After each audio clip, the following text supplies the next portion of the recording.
Welcome to another edition of the River City Hardball Podcast. I'm your host, Andrew Gibson, and you've gotten to know our friend Jacob Evanich from Optimized Physical Therapy and Sports Performance, and another great edition coming out to you tonight. We're going to talk a little bit about some elbow injuries, and tell me about this, what we were talking about, man. Valgus extension overload. That's a mouthful. Tell me about that. I was going to say, I'm pretty impressed. I know you got to say a lot of crazy names and what have you on the radio, but that's not an easy one. That's a pretty good tongue twister. So you did good. But yeah, it's just we'll go into more depth as we're talking, but basically the forces that get placed on the throwing elbow, especially over time for pitchers, it just places some pretty unique forces through the elbow and especially the bones. So it can cause different kind of injuries, and basically it causes some extra bone growth over time. And we'll talk about some of the symptoms of it and what kind of happens with some of that it's like we call like a bony pathology. And you hear a lot of times the term like loose bodies in the elbow. Explain what that means. Yeah, so over time you will have almost like an arthritis, but we call them like osteophytes, which is just increased bony growth ends up happening. And over time, especially in something like pitching, where, as we have talked throughout these weeks, just the tremendous force that's being produced during that movement, over time, as all those bones are compressing, everything's moving around in that elbow, some of those can chip off, and then you have little bones basically and cartilage kind of floating around in the joint. And then it becomes, now the surgeons don't actually do any surgery if it's asymptomatic. They might see them and it's not causing any real issues, so just let it be. But if you'll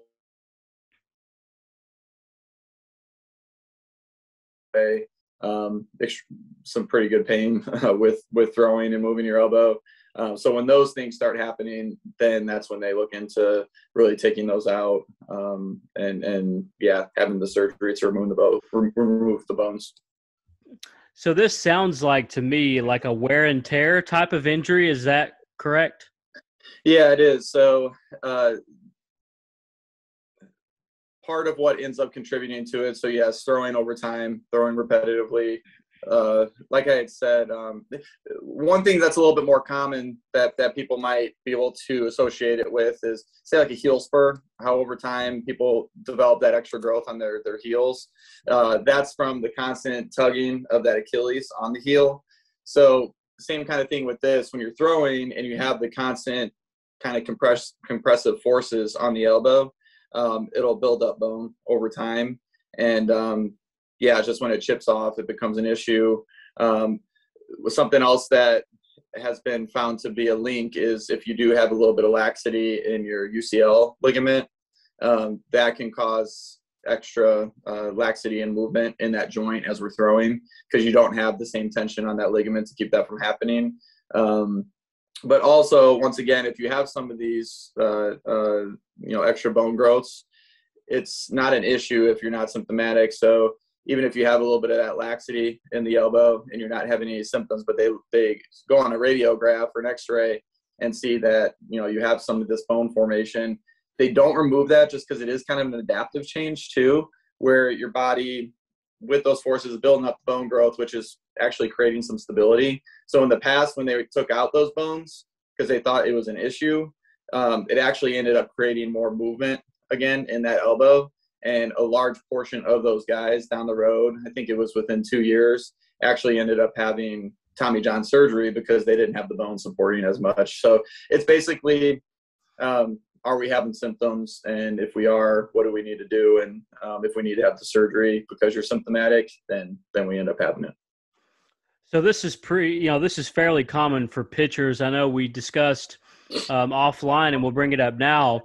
An example, because you follow the Cubs very closely, Jake Arrieta back in the day. How long ago was it that he dealt with this? Yeah, that was his Phillies days when Gabe Kapler was there. So I think it's been about 3 years now or so. Okay. But yeah, he ended up having elbow pain, tried to get over it, couldn't, tried rehabbing it, what have you. And eventually, they had to go in and actually take those bones out. And yeah, once they take them out, you just have to rehab back, and it should be pretty good to go. Once again, just really want to make sure with that rehab process that you're making sure the bone or the muscles are as strong as possible in that area, especially what we call the flexor pronator mass right on the middle of your elbow. Those muscles that attach that area, that those help significantly to decrease the force on your Tommy John ligament, UCL, as well as decreasing that gapping that happens in the middle of the elbow. You know, that's where I was going to go next. It's interesting that you mentioned the pain because of that with Jake Arrieta. I was going to ask, is it painful to have stuff like this happen? Yeah, it is, especially if you're getting that like catching and locking where you can't completely straighten out your elbow. Also, once again, if that with those bone fragments, just with those forces going through the elbow, there's so much movement going on and everything, so it can cause a lot of pain if it's in the right spot in that joint. Is this now Jake Arrieta is kind of an older pitcher? Is this something we see in more older pitchers, younger athletes? Where do you think that falls in line? Yeah, I haven't actually seen, honestly, any statistics. I probably could look that up in the MLB injury index. Typically, I would assume it's a little bit older pitchers. Mm-hmm. But what can also happen with the bone growth. But also this valgus extension overload, what it ends up doing. So you have your humerus bone, which we think of like our upper arm bone. So if people are kind of like actually watching this, so your upper arm bone is the humerus. And that comes down, and you have your forearm bones, which the main forearm bone, the biggest one that you kind of feel your elbow, that's the ulna. And then you also have what's called your radius on the other side, and it's a little bit harder to feel, but it's bigger towards your wrist. But what ends up happening, that ulna fits onto the humerus, and also that the radius is more like almost like a golf tee in the way it's kind of set up and shaped. So when we're throwing and we're getting that valgus force, it causes that olecranon, that's part of the ulna, to really rub kind of in the middle, and then it causes extra compression on the backside of the elbow. So that can cause some issues on the lateral or outside of the elbow as well. So we were just talking about all the bony growth in the middle that happens from that rubbing of the bone. That's more like on that olecranon. But on the other side, it's something called osteochondritis dissecans, but we call like OCD. And that, from the compressive forces, can break down the bone and cartilage in the lateral side of the elbow. And then over time, that can cause elbow pain in the lateral side of the elbow when we're throwing. So that's one key giveaway. If the pain's more in the outside of the elbow compared to the inside, we're thinking, we need to watch out for that pathology. Over time, it can be, if you catch it early, it can be treated without surgery, but over time it can continue to worsen, and the bone can actually chip away, and then they need to do surgery to, number one, take out the bone fragment, because once again, a lot of times you'll have like locking and clicking in that joint and pain, so you can't throw, and then they have to actually fill that hole. Typically, there's different ways to do it. It's just kind of the surgeon's preference. But a lot of times now they'll fill that with other bone from your knee and other cartilage from your knee and plug the hole in the elbow. And but that is something with the valgus extension. So that can happen at younger ages. So if we do have, they think a lot of it is more genetic in nature. But especially if we do have increased laxity and you're getting that constant compression, that's something that can happen in younger guys. I love the demonstration. That was awesome, man. Thanks for that. I always forget that we're on video. I don't know why I don't do that more often. Yeah, that's you're always welcome to do that, man. It's great. Yeah. Great stuff. Yeah. It's a terrific breakdown of that. A few more minutes here with you, Jacob Evanich, Optimized Physical Therapy and Sports Performance. Check him out on Facebook and Instagram. And if you guys are looking for the latest podcast, we put it out on YouTube. And your YouTube or your Instagram page, you put out the videos that we put together, and so that gives people a little bit of a highlight of what to expect. Yep, and then if people are on my mailing list and everything, we send it out on that too. So that's always an easy way to get it as well. So even if you're not interested in my treatment or anything, but you wanted to listen to the podcast and get it sent in your email, so it's a little bit easier just to click on, that's something you can reach out to me too for. So tell me what valgus means. Valgus, good question. Yeah, so valgus is that force that puts strain on that UCL. So now I'm going to use this weight. So I'm going to always be doing some kind of demonstration now. But valgus is the force when we have a little bit of gapping in the middle of that elbow. So like I said, the compression or like the pinching on this side and then the other side opening up, that's the valgus force, the force that causes that opening of the kind of tension to really put strain on that UCL ligament, the Tommy John ligament. So that's what a valgus force is, anything that's putting stress on the inside of the elbow. So how do you treat what we're talking about tonight? How does the rehab process go with all this? Yeah. So if we're going non-operatively, the main thing is trying to decrease the inflammation. You might get some kind of injection for that. Big thing is modifying the activity. So because throwing's causing it, need to stop throwing for a long period of time until that bone really heals. Well, if it's the OCD is the issue, the osteochondritis dissecans, then that's what I'm talking about with this. If it's the actual loose body and everything, you have the removal, and it's a little bit of a quicker rehab process in general. So within a number of weeks, pretty much you get the loose bodies taken out, and as long as everything's looking okay, we can progress the therapy pretty quickly before getting clearance for the throwing program. But if it's the osteochondritis dissecans, that's going to be a pretty long rehab process. So you're looking maybe a year, probably longer for something like that. You can't even really push down on your elbow for about 5 months or so, doing any kind of like bench press or anything like that, just to let that really heal up. So that's a pretty long rehab process. So there's the differences between the two with the bony issue versus the osteochondritis dissecans.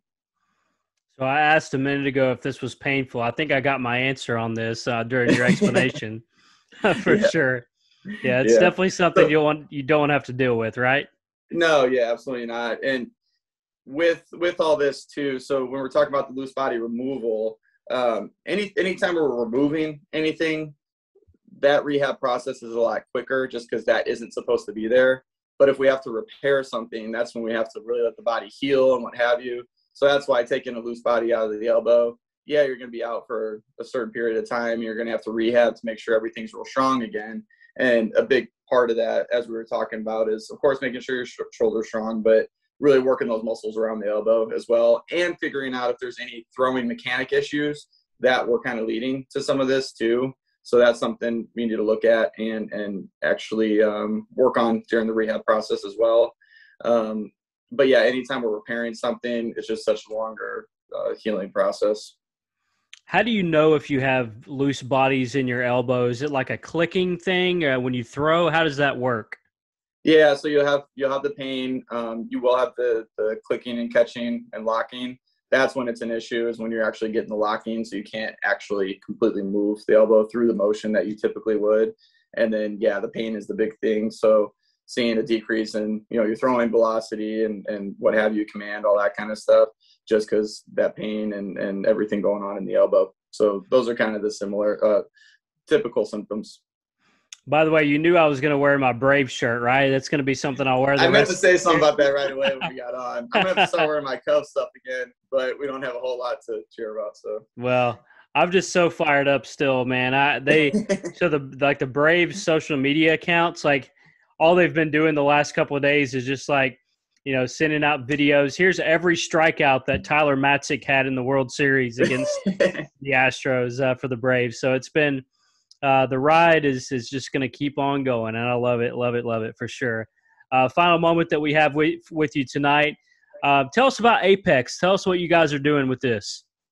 Yeah, so I'm lucky to be a part of it with DBAT, Prime Sports, putting together a sports academy. So yes, getting your high school education and everything, but a big part of it is having the sports training during the day. So you're getting your skill training. You're also getting your sports performance with the individualized programming. That's where I come in, is the individualized programming for strength, power, speed, mobility, depending on what the athlete needs when we do our testing. So pretty exciting stuff where, the first couple of weeks, we just test out pretty much anything you can think of and get kind of the information on each individual person. And based off of that, we really decide, what we need to do for workouts and everything. And as of now, what we're going to be doing is baseball, softball, and then also men's and women's soccer is what we're going to be doing. And the plan is to start it in January, beginning of January in the new school semester. So it's really exciting stuff. We actually have the website up now. So you can look up the Apex Sports Academy and you'll be able to get all the information online for that. And I know D-Bats has started to post some things, some videos and teasers, same with Prime Sports. And we'll be doing the same here too. So you can look at it, look for it through all the social media networks also.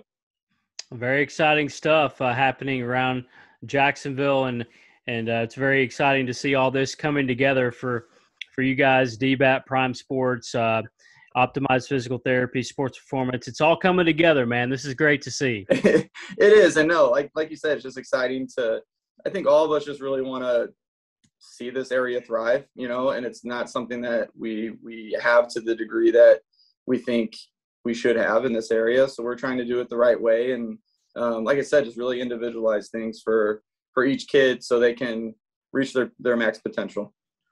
Love to see it for sure. Jacob Evanich, check him out, optimizedptsport.com. Check him out over there at DBAT. They're on Facebook. They're on Instagram. You can find them anywhere on those platforms as well. Man, always appreciate it. Always learn something. Always fun hanging out. All right. Thanks, Gibby. Appreciate it.